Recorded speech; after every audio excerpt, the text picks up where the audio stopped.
तो कहानी की शुरुआत अलाम्बा जेल से होती है, जहां कुछ खतरनाक कैदियों को एक कोन एयरप्लेन से दूसरी हाई सिक्योरिटी जेल में ट्रांसफर किया जा रहा होता है। उन्हीं कैदियों में साइरस नाम का वह खतरनाक कैदी भी होता है जो हत्या, अपहरण और लूटपाट के केसों में 20 साल की सजा काट चुका होता है और अपने दो साथियों जोन्स और टोबी के साथ पहले भी जेल से फरार होने की कोशिश कर चुका था। इसके बाद हम कैमरन को देखते हैं जो आज इसी जेल से रिहा होने वाला होता है। असल में कैमरन पहले एक मिलिट्री रेंजर सोल्जर रह चुका होता है। इसी वजह से जब एक दिन वह छुट्टी पर अपनी पत्नी से मिलने आता है तो उसकी पत्नी उसे बताती है कि वह पिता बनने वाला है। लेकिन उसी रात क्लब से घर वापस जाते वक्त कैमरन की कुछ गुंडों से लड़ाई हो जाती है जो उसकी पत्नी के साथ बदतमीजी कर रहे होते हैं। कैमरन लड़ाई में खुद पर काबू नहीं रख पाता, जिसकी वजह से उसके हाथों एक गुंडे की मौत हो जाती है। जल्द ही पुलिस कैमरन को गिरफ्तार करके अदालत में पेश करती है, जहां कैमरन का वकील उसे अपनी गलती मान लेने को कहता है ताकि उसे कम से कम सजा मिल सके। इसी वजह से कैमरन अदालत में अपनी गलती स्वीकार कर लेता है, लेकिन जज कैमरन के खिलाफ फैसला सुनाते हुए उसे 10 साल की कैद की सजा सुना देता है। कैमरन और उसकी पत्नी मजबूरी में यह फैसला स्वीकार कर लेते हैं और इस तरह कैमरन को अलाम्बा जेल में सजा काटने के लिए भेज दिया जाता है, जहां उसके पास यादों के तौर पर बस अपनी बेटी कैसी की तस्वीरें होती हैं जो उसे हिम्मत देती रहती हैं। समय तेजी से गुजरने लगता है। कैमरन का व्यवहार जेल में काफी अच्छा होता है। इसी वजह से उसकी दोस्ती जेल के एक कैदी माइकल से हो जाती है। जल्द ही कैमरन के अच्छे व्यवहार की वजह से उसकी सजा 10 साल से कम करके 8 साल कर दी जाती है और फिर आता है कैमरन की रिहाई का दिन। इत्तेफाक से आज कैमरन की बेटी कैसी का 8वां जन्मदिन भी होता है। इसी वजह से कैमरन काफी खुश होता है। जल्द ही एक एक करके सभी खतरनाक कैदियों को कठोर सुरक्षा में कोन एयरप्लेन में बिठा दिया जाता है। इसी दौरान हम इंस्पेक्टर मार्शल को देखते हैं जो इस पूरे मामले की निगरानी कर रहा होता है। इंस्पेक्टर मार्शल को अंदाजा होता है कि कहीं कोई गड़बड़ न हो, इसलिए वह कैदियों के रूप में अपने एक इंस्पेक्टर को गन देकर प्लेन में भेज देता है ताकि किसी गड़बड़ की स्थिति में वह तुरंत पुलिस को इन्फॉर्म कर सके। कुछ ही देर में प्लेन टेक ऑफ कर जाता है। टेक ऑफ के बाद अचानक ही साइरस अपने हाथ से एक पिन निकालकर अपनी हथकड़ियां खोल लेता है और बाहर एक कैदी टॉम को इशारा करता है, जिस पर टॉम अपने मुंह से कुछ निकालने लगता है। तभी कैमरन की नजर उस पर पड़ती है, लेकिन टॉम कैमरन को चुप करा देता है। इसके बाद टॉम अपने साथ बैठे कैदी से कहता है, अगर मैं तुम्हें थोड़ा सा जला दूं तो बुरा मत मानना। और यह कहकर टॉम अपने मुंह से निकाला गया पेट्रोल उस पर छिड़क कर आग लगा देता है। आग लगते ही वह कैदी बुरी तरह चीखने लगता है, जिस पर प्लेन में मौजूद लेडी पुलिस वहां आकर उसकी मदद करने लगती है और इसी मौके का फायदा उठाकर टॉम लेडी पुलिस की चाबियां चुराकर गेट का हैंडल खोल देता है,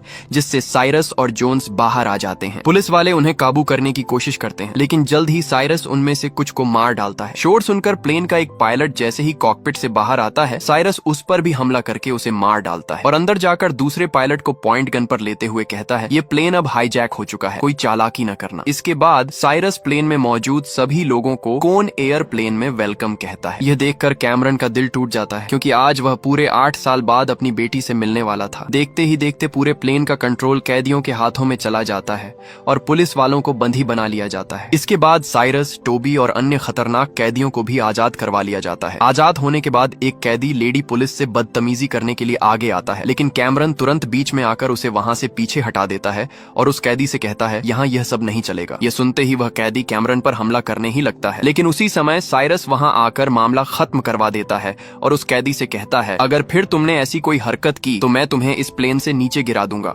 तुम्हारी जरा सी गड़बड़ से हमारा सारा प्लान बर्बाद हो सकता है। और यह कहकर वह लेडी पुलिस को आजाद कर देता है। इसी समय एक पुलिस वाला साइरस को बताता है कि यह विमान अब कार्सन सिटी में उतरेगा, जहां से कुछ कैदियों को इस प्लेन से दूसरे प्लेन में ट्रांसफर किया जाएगा। ये जानने के बाद साइरस का साथी जोन्स उससे कहता है कि हमें इन सभी पुलिस वालों की वर्दी पहनकर कार्सन सिटी में उतर जाना चाहिए। ये सुनते ही प्लेन में मौजूद पुलिस का जासूस कुछ सोचने लगता है और जैसे ही टॉम उसके करीब उसकी तलाशी लेने आता है, वह अपनी गन निकालकर टॉम को बंधी बना लेता है। कैमरन उसे इशारे से ऐसा करने से रोकता है, लेकिन वह उसकी एक नहीं सुनता। इसी समय साइरस इस बात का फायदा उठाते हुए लेडी पुलिस को अपनी ढाल बनाते हुए जासूस इंस्पेक्टर को शूट कर मार देता है। ये देखकर कैमरन काफी दुखी होता है। इसके बाद साइरस कैमरन से कहता है, तुमने गद्दारी का अंजाम देख ही लिया है तो कोई गड़बड़ मत करना। इसके बाद साइरस कैदियों को 2 ग्रुप में बांट देता है और टॉम से कहता है कि जो कैदी इनमें से किसी काम के नहीं है उन्हें अलग करो। हम उन्हें कार्सन सिटी में एक्सचेंज के दौरान इस्तेमाल करेंगे और अपने साथी रिहा करवा लेंगे। जिस पर पर टोबी साइरस से कहता है, तुम्हें यकीन है कि हम उसे छुड़वा लेंगे? तभी कैमरन का साथी माइकल साइरस से कहता है, मैं भी यहाँ से जाना चाहता हूँ। लेकिन साइरस ऐसा करने से इनकार कर देता है और कहता है, तुम और तुम्हारा यह साथी तब तक हमारी कैद में रहोगे जब तक हमारा काम पूरा नहीं हो जाता। यह सुनकर माइकल को गुस्सा आता है, लेकिन कैमरन उसे समझाकर चुप करवा देता है। इसके बाद साइरस पायलट को कार्सन सिटी उतरने का कहता है। उतरने से पहले टॉम बाकी बचे कैदियों को बंदी बनाने लगता है। तभी कैमरन साइरस से कहता है, मैं तुम्हारा साथ देना चाहता हूँ, इसलिए मैं इस काम में तुम्हारी मदद करूंगा, क्योंकि मुझे जल्द से जल्द यहाँ से रिहा होना है। साइरस उसे इस पर आजाद कर देता है। मौका पाते ही कैमरन उस मरे हुए जासूस इंस्पेक्टर की लाश के पास आता है। लाश की तलाशी लेने पर उसे एक टेप रिकॉर्डर मिलता है, यानी इस प्लेन में हाईजैक होने के बाद सारी बातें रिकॉर्ड थीं। वह तुरंत यह टेप निकालकर अपने पास रख लेता है। इधर पुलिस स्टेशन में पुलिस को साइरस के सेल से कुछ खुफिया डॉक्यूमेंट्स मिलते हैं। जल्द ही प्लेन कार्सन सिटी के डेजर्ट एरिया में लैंड करता है। ठीक इसी समय कैमरन तुरंत इस टेप रिकॉर्डर को एक कैदी की शर्ट में छिपा देता है, ताकि दूसरे प्लेन में जाने पर पुलिस को यह टेप मिल सके। साइरस और उसके साथी पुलिस वालों की वर्दी पहनकर कैदी एक्सचेंज करने लगते हैं। वहां मौजूद पुलिस को जरा भी अंदाजा नहीं होता कि एक्सचेंज होने वाले कैदी असली नहीं है। इसी दौरान हम भगीरा और जेरी को देखते हैं। जेरी एक बहुत बड़े स्मगलर का बेटा होता है, जिसकी रिहाई के लिए ही उसके पिता ने साइरस को हायर किया था। जल्द ही सारे कैदी एक्सचेंज हो जाते हैं और प्लेन के पायलट की जगह भगीरा ले लेता है। साथ ही वह प्लेन का ट्रैकर कोन एयर प्लेन से निकालकर टॉम के हाथों दूसरे प्लेन में फिट करवा देता है, ताकि यह प्लेन ट्रैक न हो सके। कैदी ट्रांसफर करने के बाद जैसे ही साइरस निकलने लगता है, एक पुलिस वाला उसे रोककर कहता है कि अभी एक कैदी और ट्रांसफर किया जाना है, इसलिए तुम्हें रुकना होगा। ये सुनते ही साइरस के होश उड़ जाते हैं, जब उसे पता चलता है कि वह खतरनाक कैदी कोई और नहीं बल्कि सीरियल किलर गीटो है, एक ऐसा खतरनाक कातिल जो अब तक 100 से ज्यादा लोगों को मार चुका था। इसलिए पुलिस पूरी सुरक्षा के साथ गीटो को प्लेन में ट्रांसफर कर देती है। गीटो को देखकर माइकल कैमरन से कहता है कि हमें पहले ही इस प्लेन से उतर जाना चाहिए था, लेकिन कैमरन उसे कहता है कि हम बाकी लोगों को इन लोगों की कैद में छोड़कर नहीं जा सकते। दूसरी तरफ पुलिस स्टेशन में मार्शल जब दस्तावेजों की अच्छी तरह जांच करता है तो उसे कुछ छुपे हुए शब्द दिखाई देते हैं, जिनमें कार्सन सिटी नाम लिखा होता है। यह देखकर मार्शल समझ जाता है कि कार्सन सिटी में कुछ होने वाला है। वह यह खबर दूसरे पुलिस अफसरों को देने के लिए भागता है। तभी साइरस के भेजे गए सामान में से कुछ पुलिस वालों को एक बॉक्स मिलता है। उस पर लिखा होता है कि इसे मत खोलो, लेकिन एक पुलिस वाला इस बात को नजरअंदाज करके वह बॉक्स खोल देता है। बॉक्स खुलते ही एक बम अपने आप चालू हो जाता है और कुछ ही देर में पुलिस स्टेशन में जोरदार धमाका होता है, लेकिन मार्शल बच जाता है। दूसरी तरफ साइरस जिन कैदियों को प्लेन से ट्रांसफर कर चुका होता है, उन्हें एक बस में ले जाया जा रहा होता है। तभी उनमें से एक कैदी खुद को छुड़ाने की कोशिश करता है। तभी एक पुलिस वाला उसे मारता है। इस वजह से उसकी शर्ट में छुपाई गई टेप बाहर गिर जाती है। टेप सुनने पर पुलिस वालों को सब समझ में आ जाता है कि प्लेन हाईजैक हो चुका है। जैसे ही यह खबर पुलिस को मिलती है, वे तुरंत स्टेशन से निकल जाते हैं। उधर साइरस प्लेन का फ्यूल टैंक भरवाने के बाद तुरंत सभी कैदियों के साथ निकलने को कहता है। तभी हम देखते हैं कि टॉम किसी लड़की से बात कर रहा होता है। इसी बीच प्लेन उड़ान भरने की तैयारी करता है। जैसे ही टॉम को पता चलता है कि प्लेन टेक ऑफ करने वाला है, वह तुरंत प्लेन के पीछे भागता है। लेकिन उसकी बदकिस्मती यह होती है कि जब वह मदद के लिए चिल्लाता है तो खिड़की पर वही कैदी खड़ा होता है जिसे टॉम ने जलाया था। इसलिए वह टॉम के लिए प्लेन नहीं रुकवाता। प्लेन का पंख टॉम को कुचलता हुआ आगे बढ़ जाता है और प्लेन टेक ऑफ कर जाता है। सारे कैदी खुशी से झूमने लगते हैं। जल्द ही पुलिस अफसरों को पता चल जाता है कि प्लेन में मौजूद उनका जासूस भी मारा जा चुका है। ये सुनकर वे बहुत गुस्सा होते हैं और मार्शल से कहते हैं अब हमें इस प्लेन को तबाह करना होगा, लेकिन मार्शल उन्हें ऐसा करने से रोकता है। प्लेन में साइरस जोन्स से कहता है कि हमें गीटो को आजाद कर देना चाहिए।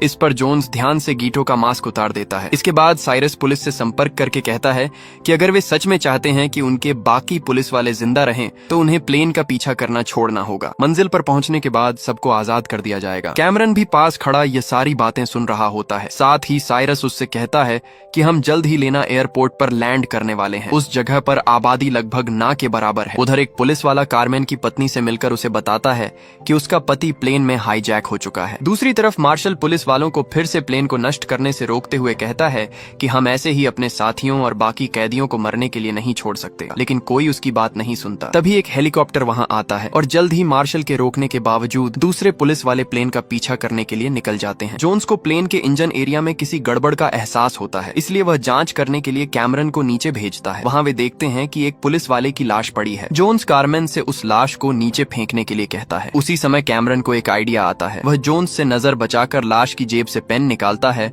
और मार्शल के नाम के साथ लैंडिंग प्लेस एरिया का नाम भी लिख देता है। तभी जोन्स उसे बंदूक की नोक पर लाकर कहता है कि कोई चालाकी मत करना, इसलिए कैमरन जल्दी से लाश को सिटी में फेंक देता है। इसके बाद हम सिटी में एक कपल को देखते हैं। तभी वह लाश आकर उनकी कार पर गिरती है। गाड़ियां एक दूसरे से टकराने लगती हैं। पुलिस मौके पर पहुंच जाती है और उन्हें वह लाश मिल जाती है जिस पर कैमरन ने मैसेज लिखा था। जल्द ही मार्शल को कॉल पर पूरी स्थिति के बारे में बताया जाता है। वह तुरंत अपने अफसरों से संपर्क करके उन्हें कैमरन द्वारा बताई गई लोकेशन पर पहुंचने को कहता है और खुद भी तुरंत कार लेकर उस लोकेशन की तरफ निकल जाता है। उधर प्लेन में अचानक टोबी को कैमरन का रिलीज लेटर मिल जाता है। इससे उसे पता चल जाता है कि असल में कैमरन एक आर्मी अफसर रह चुका है और अब वही इन सब कैदियों को बचाने की योजना बना रहा है। कैमरन अपनी असलियत छुपाना चाहता था, इसलिए वह टोबी को रोकने के लिए आगे बढ़ता है। उसी झड़प में टोबी मारा जाता है। पुलिस वाले हेलीकॉप्टर लेकर जहाज के पीछे जाते हैं। तभी उनके सामने एक और जहाज आ जाता है, लेकिन वह जहाज असल में कैदियों का नहीं बल्कि आम यात्रियों का होता है। जल्द ही मार्शल भी कैमरन द्वारा बताई गई लोकेशन पर पहुंच जाता है। वह अपनी कार को गैराज में छुपा देता है और सावधानी से आगे बढ़ते हुए प्लेन लोकेटर ऑफिस में जाता है, लेकिन वहां उसे बहुत से लोगों की लाशें मिलती हैं। इससे पहले कि मार्शल कुछ समझ पाता, अचानक पीछे से एक जहाज तेजी से उसकी तरफ आता है। साथ ही एक दूसरा जहाज भी टेक ऑफ के लिए तैयार होता है। इतने में दोनों जहाज एक दूसरे के सामने आ जाते हैं। क्रैश से बचने के लिए भगीरा तुरंत जहाज को लैंड करवा देता है। जहाज जोरदार धमाके के साथ जमीन से टकराता है, लेकिन कोई जान का नुकसान नहीं होता। जल्द ही साइरस अपने साथियों के साथ जहाज से बाहर आता है। बाहर आकर उसे पता चलता है कि टोबी उनके साथ नहीं है। इस पर जोन्स कहता है कि शायद इन्हीं कैदियों में से किसी ने उसे मार दिया है, इसलिए हमें इन सबको खत्म कर देना चाहिए। ये सुनकर जहाज के पीछे छुपा कैमरन तुरंत सामने आता है और साइरस से कहता है कि हमें इन कैदियों को अभी नहीं मारना चाहिए, क्योंकि इन्हीं की वजह से हम अब तक पुलिस से बचे हुए हैं। साइरस कैमरन की यह बात मान लेता है। उसी समय गीटो जहाज से दूर एक जगह जाता है, जहाँ उसे एक घर में एक छोटी बच्ची दिखाई देती है। दूसरी तरफ जेरी अब जहाज में भागने की योजना बनाता है। तभी साइरस के एक साथी को दूर से पुलिस आती दिखाई देती है। ये देखकर साइरस समझ जाता है कि हम में से किसी ने गद्दारी की है। दूसरी तरफ कुछ लोग कैमरन पर हमला करके उसे घेर लेते हैं। पूछने पर वे बताते हैं कि वे जेरी के आदमी हैं, जेरी को लेकर जाने वाले हैं। कैमरन उनसे कहता है कि वह ऐसा नहीं होने देगा। यह सुनकर उनमें से एक गुंडा बहुत गुस्से में आ जाता है। कैमरन पर गोली चलाने ही वाला होता है कि अचानक पीछे छुपा मार्शल सामने आ जाता है और उन्हें गन पॉइंट पर ले लेता है। इसी मौके का फायदा उठाते हुए कैमरन उस गुंडे पर हमला करता है, उसकी बंदूक छीन लेता है और एक एक करके वहां खड़े सभी गुंडों को अपनी किक से गिरा देता है। फिर वह तुरंत बंदूक लेकर मार्शल के सामने आता है। मार्शल कैमरन से कहता है कि मैं यहाँ तुम्हारी और बाकी कैदियों की मदद के लिए आया हूँ, लेकिन कैमरन कहता है कि तुम अकेले उनका सामना नहीं कर पाओगे, इसलिए बेहतर है कि यहाँ से चले जाओ। यह कहकर कैमरन वहाँ से चला जाता है। उसी समय जेरी का एक साथी जो हवाई जहाज में छुपा होता है ये सब सुन लेता है। साइरस भी सभी कैदियों की मदद से प्लेन को फिर से टेक ऑफ के लिए तैयार कर रहा होता है, इससे पहले कि पुलिस वहां पहुंच जाए। इसके तुरंत बाद जेरी एक तरफ तेजी से भागने लगता है, क्योंकि गराज में छुपा उसका साथी छोटा हवाई प्लेन लेकर बाहर आ जाता है। इससे पहले कि छोटा हवाई प्लेन टेक ऑफ कर पाता, मार्शल उसे रोकने के लिए एक गार्डर आयरन उस पर गिरा देता है, जिससे हवाई प्लेन जमीन से टकराकर टूट जाता है। ये देखकर साइरस अपने साथियों के साथ वहां आता है और जेरी से कहता है कि तुम हम सबको यहाँ छोड़कर जाने वाले थे। यह कहकर साइरस अपने पास खड़े साथी के मुंह से जलती सिगरेट लेकर उसे जेरी के ऊपर फेंक देता है और कुछ ही देर में उसकी मौत हो जाती है। गीटो भी धमाके की आवाज सुन लेता है, लेकिन बच्ची को कुछ पता नहीं चलता। साइरस प्लेन में वापस आता है, तभी उसकी नजर टोबी की लाश पर पड़ती है। इसके साथ ही साइरस एक प्लान बनाता है, लिए वह प्लेन में मौजूद सारा हथियार बाहर जमा करता है और अपने साथियों के साथ मिलकर पुलिस वालों पर हमला करने का प्लान बनाता है। जल्द ही पुलिस लेना एयरपोर्ट पहुंच जाती है। इसके बाद साइरस पुलिस वालों पर जोरदार हमला करता है, जिससे पुलिस की गाड़ियां तबाह हो जाती हैं। उसी दौरान कैमरन जल्दी से एक मजबूत रस्सी से हवाई प्लेन को पिलर के साथ बांध देता है। पुलिस और साइरस के आदमियों के बीच जोरदार मुकाबला हो रहा होता है। जल्द ही पुलिस वालों की मदद के लिए हेलीकॉप्टर भी वहां आ जाते हैं। इसके बाद हम गीटो को उस बच्ची की डॉल के साथ हवाई प्लेन की तरफ जाते हुए देखते हैं। जल्द ही बाकी पुलिस वाले भी वहां पहुंच जाते हैं, लेकिन साइरस के आदमी प्लेन को फिर से स्टार्ट करते हैं और टेक ऑफ के लिए तैयार कर लेते हैं। इससे प्लेन के साथ बंधी रस्सी टूट जाती है और प्लेन अपने रास्ते में आने वाली हर चीज को रौंदता हुआ टेक ऑफ कर जाता है। जाते हुए मार्शल की गाड़ी भी प्लेन के साथ साथ चलती रहती है। पुलिस वालों को लगता है कि मार्शल भी गाड़ी के साथ ही चला गया है। अगले ही पल मार्शल की कार टावर से टकराकर जमीन पर गिर जाती है। पुलिस वालों को पता चलता है कि मार्शल इस कार में नहीं बल्कि उनके पास खड़ा है। यह देखकर वे मार्शल पर काफी गुस्सा होते हैं कि उसे उस समय प्लेन में होना चाहिए था, न कि उनके साथ। इसके बाद हम उसी छोटी बच्ची को देखते हैं जो अपनी डॉल के साथ जाते हुए प्लेन को अलविदा कह रही थी। प्लेन के उड़ान भरने के बाद सभी क्रिमिनल्स खुशी से झूमने लगते हैं। तभी जोन्स के हाथ में कैमरन का वह रिलीज लेटर लग जाता है जिसके बारे में वह साइरस को बताता है। सच्चाई जानने के बाद साइरस लेडी पुलिस को शूट करने की धमकी देता है।